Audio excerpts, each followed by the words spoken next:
The Knicks bench scoring is causing significant problems. Last night against the Houston Rockets, they scored only 3 points. And because of that, it forced Tom Thibodeau to play the starters significant minutes. And anytime you do that, it's going to take its toll. And we saw that during the final minutes of that game when the Knicks had a chance to win it, but they just did not have enough lift in their legs to get the job done. We're going to break down all of these latest reports and so much more today. If you're not already subscribed to the channel, go ahead and hit that subscribe button now. And make sure you have notifications turned on so you don't miss a second of the new content. And now, let's get started.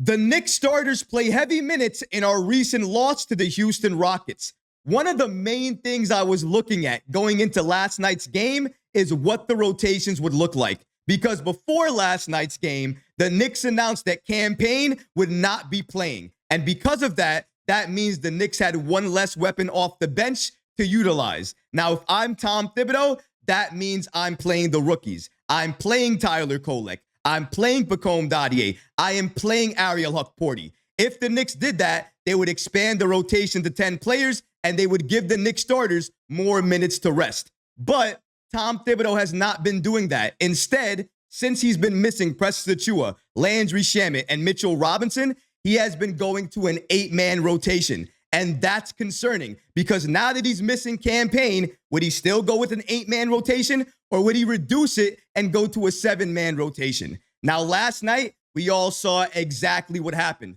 Now, I don't know about you guys. Maybe you guys want to include the few minutes that Tyler Kolek played in that second quarter. But for me, I'm not going to do that because besides that quarter, we did not see Tyler Kolek for the rest of the game. The Knicks relied heavily on their starters and they more or less went with a 7-man rotation. And because of that decision, because of that choice by the Knicks, it led to the death knell for New York. During the final minutes of that game, when the Knicks were making a comeback, they cut the Rockets' lead. They were making a push to win the game. They could not make any of their final shots. And there's one main reason for that. They had no more lift in their legs, including Jalen Brunson. Brunson last night played all of the first quarter. He didn't play all of the second quarter, and then he played the entire second half. I love Jalen Brunson. I love his game, but he's not Iron Man. And when you're doing that in such an early season game, no player is going to have the lift in their legs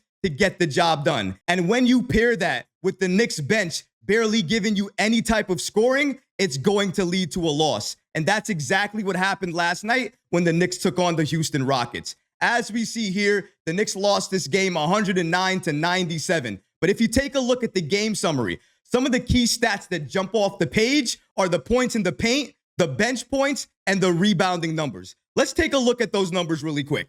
Rebounds, the Knicks had 39 to the Rockets 50. Points in the paint, the Knicks had 38 to the Rockets 62. And then bench points, the Knicks had 3 bench points to the Rockets 30. And those 3 points came from Tyler Kolek, whose only minutes came in that second quarter on a 3-pointer. Other than that, the Knicks had no other bench scoring to look at.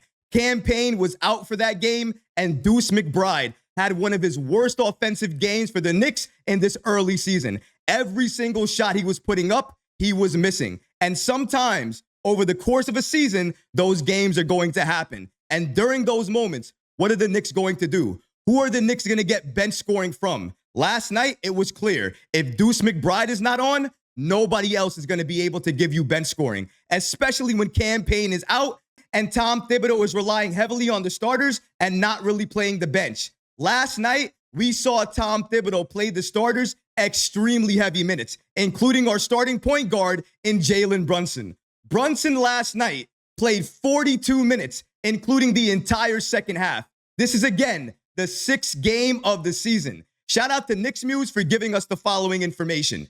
Jalen Brunson's minutes by quarter.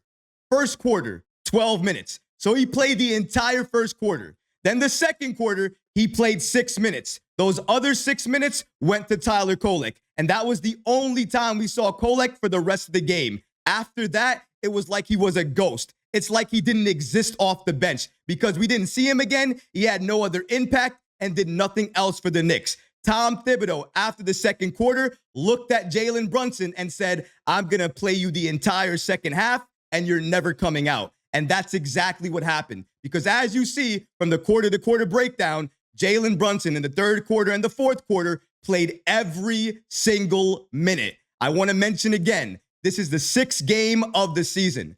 Not the 50th, not the 51st. The 6th game of the season. Jalen Brunson was trying to do everything that he could against the Houston Rockets, but the Rockets were playing him extremely aggressive, giving him a lot of doubles to look at. But the most important thing, what caused the Knicks so many problems last night was the Houston Rockets and their switching.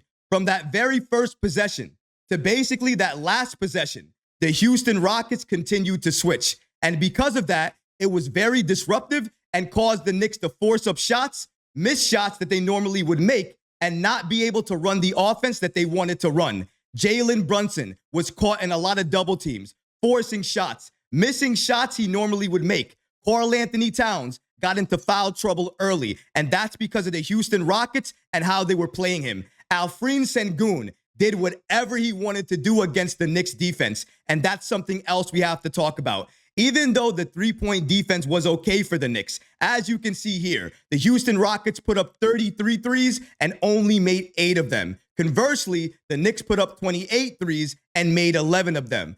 So in terms of the three-point defense, I thought that was okay, even though at some points in the game, I thought the Houston Rockets players had open threes that they just missed. But the paint defense is the most alarming thing we have to look at here, because clearly 62 points to 38 points, it means the Rockets were getting whatever they wanted in the paint. And that was clear. They were doing that. It didn't matter if Jericho Sims was there, OG Anunoby was there, or Karl-Anthony Towns was there. They were attacking each player, going to the line, or converting on 2 points. Now, I will say this. In that second quarter, while the Knicks were attacking the Rockets, a lot of times, the referees just didn't call any fouls. In my opinion, Jalen Brunson, Josh Hart, while they were going to the basket, they were getting hit a lot of times, but no fouled calls. On the other end, the Houston Rockets, they were smart. They recognized that the referees were allowing them to play physical. So they played the Knicks extremely physical until they heard the whistle blown. But until that happened, they continued to pour on the physicality. And the Knicks were just not ready for it. You can see they were taking out of their element from that very first quarter. They did not know how to react to the physicality, to the refs not giving them those foul calls, and all of those things took them out of their element. They were not able to score. Karl-Anthony Towns kept utilizing his hands and his elbows and getting those offensive fouls, and that led to him going to the bench, resting a lot, and then the Rockets, when they saw that, kept attacking inside. When they saw Jericho Sims inside, when Karl-Anthony Towns had to go to the bench, it was like barbecue chicken. All they could do was see money, and they kept attacking the paint each and every time, either getting Jericho Sims in foul trouble or getting around him and still getting the bucket to go. It was painfully obvious that the Knicks needed to expand the rotation and get Huck Porty in the game, get Pacome Dadier in the game, but we didn't see that. You can say, based off of the rotation, that Tom Thibodeau played 8 players. Fine. But if I'm looking at the minutes, 7 players played a significant amount of minutes, and 1 player played 6 minutes, and that's Tyler Kolek. When you're shooting 39% from the field, when you're getting out-rebounded 50 to 39, when you're getting outscored in the paint 62 to 38, and you're utilizing more or less a 7-man rotation, all of those factors are likely going to lead to you losing the game. And that's exactly what happened with New York. Not to mention that the Rockets were playing a level of defense that we saw last year with the Knicks. But this year, we're not seeing that level of defense from New York. But we are seeing it from the Houston Rockets. And New York just did not know how to respond to that physicality. You got to give credit to the Rockets here and to head coach Ime Udoka. They played the Knicks exactly how they game planned to. They played us physical. They took us out of our element. And even in that fourth quarter, where the Knicks were trying to make that comeback and Jalen Brunson was trying to put the Knicks on his back, trying to do everything, they kept to their game plan. They continued to play us physical. Even when we had the game down to 1 point, they continued to run their game plan, and they put the lead out of reach. They took the game from us We could never get back into the game, and the Knicks dropped this one. Let's take a look at what the stars on the Knicks did last night against the Houston Rockets. As we see here, Karl-Anthony Towns, in our first loss to the Houston Rockets in 3.5 years. Shout out to New York basketball, by the way, for giving us that information. Towns had 17 points, 19 rebounds. 9 of those were offensive rebounds, and he was a plus 26. Now, this is important to talk about with Towns. Even though he was in foul trouble for most of that game, and he really couldn't get a flow going to his offensive game, when he was in the game, I felt like he was doing everything we needed him to do. He was aggressive, he was attacking, and even though the foul trouble limited his game, it didn't stop him from being aggressive. That was one thing I was looking at. Was he not going to be aggressive? Was he going to hold back? Was he going to settle for the three? He didn't do any of that. He was taking threes. He was taking contact inside. He was driving inside. At some points in time in the game, he was driving inside and getting anything that he wanted because the Houston Rockets didn't know how to answer that, didn't know how to deal with him. And that told me a lot about him and how he's responding to other players and how they're playing him. He knew from the start of the game, the Rockets were going to play him physical and aggressive. And not only did he step up to the challenge, he responded by being aggressive himself. I understand he was in foul trouble. It wasn't his greatest game because of that. He has to watch those fouls. The other game, he was also in foul trouble. That cannot continue. When you're a star on this team and we depend on you, not only on the defensive end of the ball, but also on offense, you have to be better with your fouls. You can't get these silly fouls. And last night, at some times in the game, Towns was getting those silly calls, and he can't do that. As a star, you have to be smarter and you have to save your fouls. Hopefully, moving forward, he understands that and stays out of foul trouble, because Towns out of foul trouble is a problem. During this game, if he wasn't in foul trouble, he probably would have been more aggressive. And a more aggressive Towns helps Jalen Brunson and likely help this Knicks team win this game. Jalen Brunson last night against Houston, 29 points, 9 of 24 from the field. Rough shooting night for Jalen Brunson. He also had 8 assists. Last night, the Rockets switched on Jalen Brunson nearly each and every time that they could. They gave him a number of different defenders that bothered him, bothered his shot, and led to him having a very poor shooting night against the Rockets. Even though he did his best to try to put this Knicks team on his back, he could not do it himself. He needed the other players on the Knicks to step up. But when you're playing more or less a 7-man rotation from Tom Thibodeau, it's going to be hard for the players on this team to have the legs necessary in the final moments of the game to win this game and get that victory. Even though Brunson was not shooting well, Karl-Anthony Towns was in foul trouble, and we were not playing a full rotation like we should have. This game was still close, and we had a chance to win it. But at the end of the game, when you look at the starters and the minutes they played, Jalen Brunson, 42 minutes. OG Anunoby, 40 minutes. Mikal Bridges, 40 minutes. Josh Hart, 38 minutes. Karl-Anthony Towns, 32 minutes. And that was only because of foul trouble. If Towns didn't have foul trouble, he likely would have played 42 minutes alongside of Jalen Brunson. Tom Thibodeau and the way he's managing these minutes are going to cause problems down the road. I've said it in a number of videos now, and I'm repeating myself again, but now with an even bigger reason. He played almost all of the starters upwards of 40 minutes, and he played a 7-man rotation, more or less. Tyler Kolek played only 6 minutes. I am not counting 6 minutes as another player playing in this game. I'm sorry. I'm not going to do that. If we're going to have a chance to win games in the future and protect our players and protect our health, we have to expand the rotation at least to 9 players, maybe 10. I would rather a 10-man rotation. But if Tibbs doesn't want to do that right now, then at least 9. At least do that now. Playing 7 heavy extended minutes like this is only going to lead to injuries down the road. We are in game 6, ladies and gentlemen, and we're talking about the minutes now. If this is a problem now, what's going to happen in game 20, game 25, game 30? Are we going to wait until then to say we have a problem? Or are we going to say what I've been saying for the last few games now? Manage these minutes better or injuries will happen down the road. Tom Thibodeau needs to make a decision, and he needs to make a decision on these minutes quickly. Because if he continues to do the exact same thing, then the exact same thing last season that happened will happen this year. We're going to be dealing with a number of injuries. We're going to be screaming next man up mentality. but come the postseason, we're not going to have the bodies that we need to make that run to the finals. And that's the goal this year. We have a championship window for a reason. The only way to maximize it is to protect the players' health. Are we doing that if we're playing the starters 40 plus minutes? I don't think so. If you're looking for a bright spot out of last night's game, look no further than OG Anunoby. Here's what he did against the Houston Rockets last night. 21 points, 5 of 6 from 3. A lot of those threes that he took were from the corner. And sometimes a defender would be running toward him. He would fake that defender out and still hit the three anyways. He was great last night from the corner. He also gave you 6 rebounds and 2 blocks. According to Steph Bondy of the New York Post, he said the following about OG Anunoby. Anunoby was the first half savior against the Houston Rockets, giving you 16 points on 5 of 7 shooting with 5 rebounds. He was also 4 of 4 from deep in those first 2 quarters, but managed just 5 points in the second half when the Knicks couldn't finish. Even though Anunoby struggled in that second half, but I mean, if we're being honest, almost every Knicks player struggled in that second half.